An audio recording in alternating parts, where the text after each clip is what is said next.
Hey, welcome back to Compounding Quietly. Two ETFs on your watch list, and somehow, the more you research, the harder the decision feels.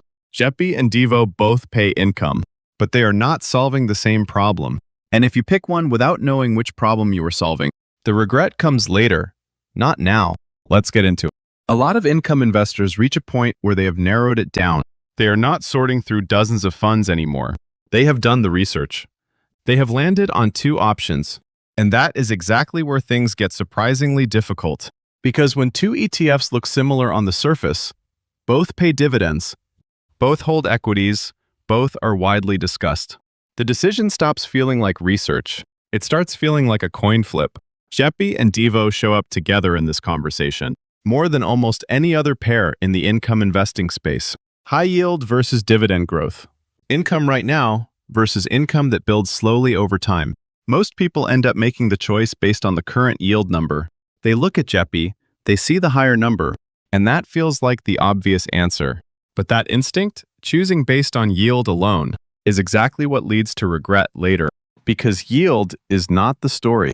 Yield is one chapter of a much longer story. The question that actually matters is not which ETF is paying more right now.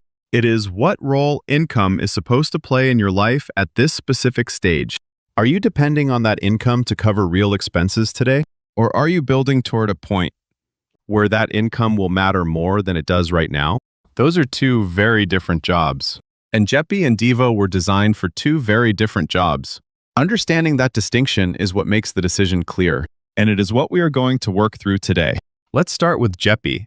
JEPI generates income through two layers. The first is a portfolio of large-cap stocks, mostly S&P 500 companies, weighted toward lower volatility names. The second is a covered call strategy using equity-linked notes, known as ELNs. In simple terms, the fund is selling some of its upside potential in exchange for consistent, regular income. When markets are calm, trending sideways, or moving with low volatility, that strategy works very well. The fund collects options premium and passes it to shareholders on a monthly basis. The yield is high. The income is frequent. For a lot of investors, that is exactly what they are looking for. But there is a trade being made here that not everyone fully processes at first. When markets move sharply upward, JEPI tends to lag behind the broader index because it has already sold some of that upside away through the option strategy. Imagine a steady job that pays you every single month, reliably, no matter what the broader economy is doing. But when your industry has a great year and everyone else gets a significant bonus, your paycheck stays roughly the same. That is the trade JEPI is making on your behalf. For an investor who needs predictable monthly cash flow today, someone who is retired, or semi-retired, or in a phase where the income genuinely needs to show up and be used, that trade makes sense. The structure supports them well, but there is something important to understand about where JEPI's income actually comes from. It is not coming from dividend growth in the underlying businesses. It is being manufactured through an option strategy. That means in periods of low market volatility, the premium collected by the fund shrinks, and so can the yield. The income is not anchored to anything that compounds on its own. Now let's look at DIVO. DIVO takes a meaningfully different approach. It holds a concentrated portfolio of large-cap, high-quality companies' businesses, known for strong and consistent cash flows, durable competitive advantages, and long dividend histories. These are companies that have been raising their dividends for years, sometimes for decades. DIVO also uses a covered call overlay, but selectively, and only on individual positions when the setup makes sense. The result is a lower current yield typically, in the 4 to 5% range, but a yield that has historically grown over time, because the underlying businesses are growing their earnings and their dividends. Think of it like renting out a property to a long-term, reliable tenant. The rent starts at a set amount, but every year, as the property becomes more valuable and demand increases, the rent goes up. You did not have to renegotiate or take on additional risk for that to happen. The asset itself is compounding. That is what DIVO is designed to capture. Income that grows because the businesses generating it are getting stronger and more profitable over time. An investor who held DIVO over 5 or 10 years and reinvested dividends along the way is sitting on a meaningfully different income stream than when they started, not because the original yield was higher, but because the base has grown steadily beneath them. Coming back to the original question, JEPI or DIVO? The answer is not about which yield looks better on a comparison table. It is about your income timeline and the job you need income to do. If you need income now, at a consistent rate, paid monthly, at a meaningfully higher level, JEPI was built for that phase of investing.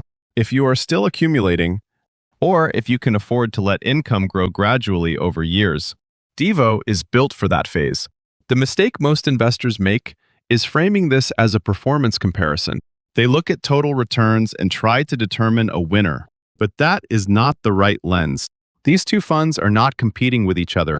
They are serving different investors at different stages of the same journey.